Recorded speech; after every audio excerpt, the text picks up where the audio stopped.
Alright, the current state of zombies in multiplayer gaming is pretty damn sad, with the likes of COD Zombies constantly changing for the worse, open world zombie games treading the same ground over and over again, and the overabundance of shitty zombie-based mobile games.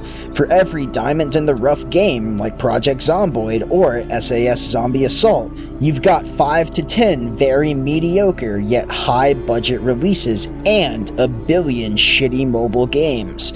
While I personally love games like Dying Light, Days Gone, and every Zombies mode and every COD that has a Zombies mode, they still can't compare to the pure fun, pure joy, pure titillation I've experienced while playing Left 4 Dead 1 and 2.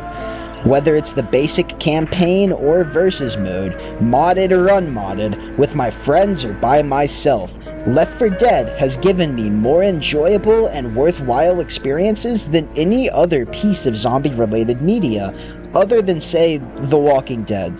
In this video, I'll discuss why Left 4 Dead 1 and 2 are still the best zombie shooters out there, and why we are in desperate need of Left 4 Dead 3. Let's get into this shit.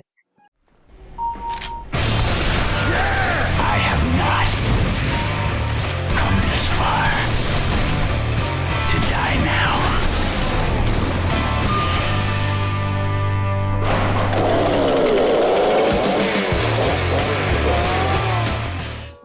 Now, I can't talk about a potential Left 4 Dead 3 without talking about Back 4 Blood, which released in 2021, and was in many ways a spiritual successor to Left 4 Dead, made by many of the same developers as Left 4 Dead, though it didn't have the official backing of Valve.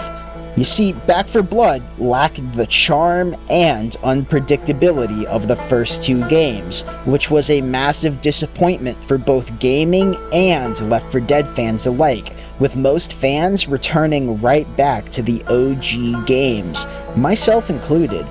Back 4 Blood didn't have the same modding support as the originals, the characters lacked personality, the gunplay wasn't anything to write home about, and the level design was very linear and samey. All of these factors and more led to Back 4 Blood's downfall. But this video isn't about Back 4 Blood. This video is about the Left 4 Dead game we deserve. But before I can talk about what we could have, let's talk about what made the original games so timeless in the first place. Left 4 Dead 1 released in 2008 to critical acclaim, with its sequel releasing just a year later in 2009. These were some of the first games of their kind. While they may not have been the first horde shooters, they were most certainly the best. I'm going to break these two games' success stories into two categories: the characters and the gameplay. Let's begin with the characters, starting with the Left 4 Dead 1 cast. Bill, Francis, Louis, and Zoe. These four characters represent four different types of people: the wise old veteran, the hot-headed biker, the straight-laced businessman, and the smart college girl. These four personality types were dialed right the fuck up from 1 to 11, allowing these characters to play off of each other in a somewhat realistic but extremely comedic way. You see, Bill tends to butt heads with Francis, but at the end of the day, the two respect one another and would die for one another. Louis just does what that one kid from Magic School Bus does, and please let this be a normal field trips his way through everything. And Zoe bonds more with Bill, which is ironic as they're the oldest and youngest members of the group respectively. But at the end of the day, despite bonding more with Bill, Zoe is the connective tissue holding the entire group together and cares for all of them, as well as being the next in line as group leader after Bill dies. The OG Left 4 Dead group was as memorable as they are lovable, which brings us to the somehow even more memorable and lovable Left 4 Dead 2 cast: Ellis, Rochelle, Coach, and Nick. Just like the previous group, these four represent four different character types. the dull yet fun redneck, the realist ex-news worker, the overweight and overworked high school coach, and lastly, the sly, cunning, and nihilistic ex-con man. Again, just like their predecessors, these characters were dialed right the fuck up to 11, allowing for some very fun character dynamics, with Nick and Coach constantly vying for leadership, but Nick being put down and shut down, and put in his place by Coach, Rochelle being the most straight-laced of the four and often calls the others out on their shit, though she still appreciates them and cares for them, and Ellis is just having the time of his fucking life, man, tell you what, while also being the connective tissue holding these four together, without even trying to do so. The fact that you can gauge all of this, all of these character tropes and relationships, can be gauged from the short lines of dialogue you hear while just simply playing the games. For example, compare this clip of Left 4 Dead 2 gameplay to this clip of Back 4 Blood gameplay. I got it. What? Oh, hell no, boy. That was me. That wasn't yours, that was mine. I don't think so, Ellis. Hell yeah, that was mine. Boy, you ain't got any sense in that head, do you? That was mine. Oh, Jesus. Is there a witch around here we can piss off? You know what I miss the most? No, I'm sure you're gonna tell us. Hanging with my brothers in our PJs. Eating cereal and watching cartoons on a Saturday morning. I had a feeling it wasn't gonna be Dostoevsky. We always wanted to be one of those teams, you know? Fighting bad guys, unmasking monsters, solving mysteries. But now the monsters are real. There's a lot more guns and killing than I imagined. Plus the only mystery is will we survive till morning.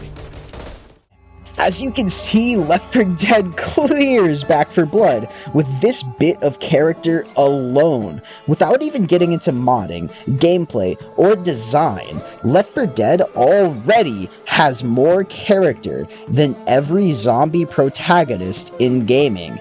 If you're a zombie fan, then it's all but guaranteed you can name all 8 survivors from both Left 4 Dead games without hesitation and on any given day. But you're gonna be struggling to name any character outside of maybe the main guy in any other zombie shooter. As the focus on fun and believable characters in these games was tossed to the wayside years ago in favor of these generic, cookie-cutter, badass survivalists, with its characters alone, the Left 4 Dead series has several points up on modern zombie games. With that, let's move on to the next point. The addictive fucking gameplay.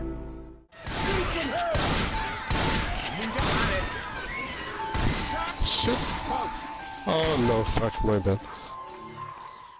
The OG Left 4 Dead games don't differ much in terms of their core gameplay, with Left 4 Dead 2 simply being an expansion of the original game, adding more weapons, special infected, and game modes, which is why the two games are often just lumped in together as the same game. I mean, Left 4 Dead 2 literally has the first game built into it nowadays. Now there's no point in buying the first one separately, I guess unless you want to own both of them. So in terms of gameplay, I'm going to be talking about the second game's campaign, as it is the definitive addition when it comes to gameplay. Short exposition aside, the gameplay of Left 4 Dead is very addictive and rewarding. You start off in an open area with a pistol in your inventory and a table or prop of sorts nearby, with some weapons resting on the prop or on the ground, and a medkit nearby. These weapons tend to be some basic starter weapons, like other pistols for dual wielding, basic shotguns, submachine guns, and a few less efficient melee weapons like frying pans and bats. You grab a medkit and whatever weapons tickle your fancy, then head off into the level with your group, as heading out alone is a huge mistake. While you may be able to handle the generic infected all by yourself, being the epic gamer you are, there's no chance in hell you can handle the horrors of the special infected. Smokers, jockeys, chargers, and hunters being the worst fate for a solo survivor, serving as instant death sentences if you're alone. Though, with the help of your group, these four fuckasses serve as mere distractions when on their own. However, the special infected rarely come out alone.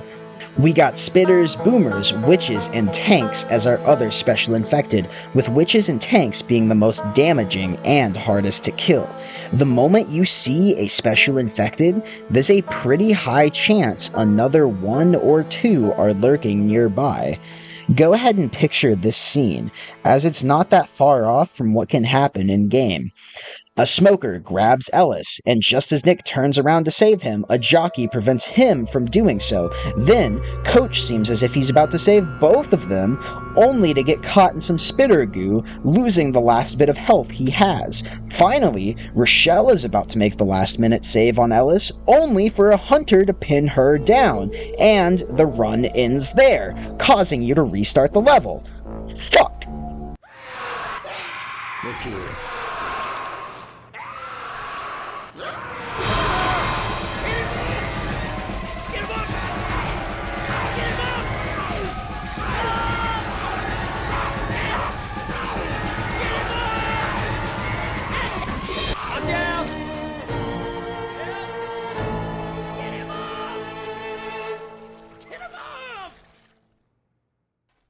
Aside from the special infected, there's also several uncommon infected to break up the masses of normal common infected. There are hazmat-toting zombies that drop boomer bile on death, fallen survivors that drop either medkits, pain pills, pipe bombs, or molotovs, clowns that summon hordes with their squeaky noses, mudmen that crawl on all fours and obscure the player's vision with mud, workers that are immune to pipe bombs, riot gear infected that require strikes to the back to kill, and a couple more. The infected in this game offers more diversity than 99% of any other zombie shooter out there, with most others opting to have just normal infected, with maybe 1 or 2 bare-bones special infected that typically are just faster, stronger, or scarier looking than their common counterparts, with very little creative abilities.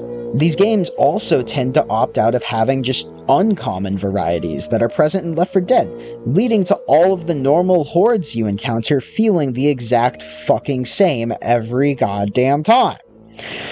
Okay, alright. Infected aside, let's talk about the other big aspect of the gameplay, the progression. As I mentioned before, you'll start off a campaign with some basic starter weapons, and as you progress through the levels of any given campaign, you'll slowly get better weapons and gear, eventually getting to around the halfway point of whatever campaign you're on, with everyone rocking an assault rifle of their choice with laser sights, explosive ammo, pain pills, adrenaline shots, pipe bombs, and molotovs. Everyone is decked the fuck out. Yet, the game is just as challenging as the very first level. Throwing more tanks at you, more infected and special infected, it provides you with less opportunities for healing, and less healing items in general, deprives you of ammo/bomb refills. You see, based on how you're doing, the game adjusts what you and your team are provided with. If you're playing like shit, well, you can expect several healing items often, less infected and special infected, and several ammo refills. Though, if you're playing well, or just decently, the game will keep you at lower health for longer, throw specials and hordes at you more often, and force you into using your melee weapon by neglecting ammo caches. You see, the progression in this game offers you a sense of completion and security while also not changing much in the difficulty department. In some cases, it gets more difficult, as many people may play better with the better equipment, leading to the AI countering with more difficult scenarios. With both of these factors combined, and a little more, you end up with some of the most replayable campaigns in history, if not the most replayable, and that's not even getting into mods. Many Left 4 Dead fans play the OG campaigns more than any other mode or fan-made campaign. I'm included in this camp. I have played each Left 4 Dead campaign at least a few hundred times in my life, though I'm not sure of the exact number. Yet despite my extensive experience in these campaigns, I still find myself getting lost in the horribly addictive gameplay loop. If the campaigns ever become boring, I can just go to the built-in mod page and choose some new mods out of the literal thousands, possibly hundreds of thousands of mods offered to you. I don't know how many fucking Left 4 Dead mods there are. I quickly googled and gave up. Anyway, Left 4 Dead allows for some of the easiest modding experiences in gaming, allowing you to customize the game to your needs and wants. Meaning, I can never get bored of this game, as I can simply change the way I view the game entirely. Add new game modes and maps, new campaigns, new characters, new voice lines, new weapons. With the extensive modding community and modding support, this game will only truly die with the release of a true Left 4 Dead 3. And if the game ever somehow becomes too easy for me, I can always switch from playing on advanced difficulty to expert difficulty, though as it stands now, advanced difficulty is the perfect spot for me, offering a nice challenge without being rage-inducing. That wraps up my explanation of the Left 4 Dead series' 2 major driving factors, with some modding sprinkled in. While I could talk about the level design as well, I personally don't see the level designs as a major drawing factor like the gameplay and characters are. The level design is impeccable, don't get me wrong, for sure, and better than a lot of other games. Though, since I personally am not drawn in too much by it, I can't do it real justice in this video. So with that, let's move on and talk about what a potential Left 4 Dead 3 could look like, as well as why an official third entry will sadly, probably, never happen, as Valve doesn't want us to be happy. Anyway, I imagine a third entry to be similar to the second entry in the sense that it's an expansion of the previous 2 games, not changing much in terms of gameplay or level design, allowing the developers to put focus elsewhere, like improved graphics that still fit the artistic style of the first 2 games, improved AI and ragdolls, longer campaigns and levels, more weapons and equipment, bringing back full mod support and community support, and lastly, the new cast of characters and returning cast, as the third game would be sure to incorporate the previous survivors in the campaign, just as the second one did. My ideal Left 4 Dead 3 would basically be an overhaul of the first 2 games, whereas Left 4 Dead 2 was simple improvements and expansion to the first. The third game would offer massive improvements and expansions without changing anything about the core design and gameplay, and it would offer up a new cast of memorable and lovable characters that represent another 4 different character types. It would be cool if this third game took place several years or decades after the first 2, allowing for my favorite type of character to be introduced, the Raised in the Apocalypse type of character. Anyways, back to the fanfiction. Left 4 Dead 3 would be a remaster of many mechanics and tropes present in the first game, allowing for a truly timeless game. Because, let's admit it, to anyone that isn't already interested in Left 4 Dead, the OG games have aged massively, and many won't even give these games a chance due to their older graphics. Shit, some people won't even play it due to the fact that it simply released 15 years ago and is too old for them to even consider trying out. Just like many people opt out of watching great shows or movies, like HBO's Oz, simply because they're quote-unquote old. I'm glad that I'm able to appreciate older pieces of media. I mean, it's not even that old when you think about it, but sadly, many people my age won't even give something a chance simply because it isn't popular or looks old. If it wasn't for this, Left 4 Dead wouldn't need a third game, as it would still be at the top. But as it stands now, many people see Left 4 Dead as the past, and view COD Zombies, Dying Light, Days Gone, or other similar games as the pinnacle of zombie shooters. Shit, nowadays the best zombie shooter isn't even a zombie game, that game being Deep Rock Galactic. If you want the same kind of multiplayer horde madness that Left 4 Dead offers, then Deep Rock is for you. While it may lack the extensive mod support and other factors that made Left 4 Dead great, it's still pure fun multiplayer horde shooting madness. There's variety in the enemies and gameplay, and the characters are pretty fun. It's more than worth it. Don't waste your ammunition. Make every bullet count. Here we go. Eat lead. It's gonna blow.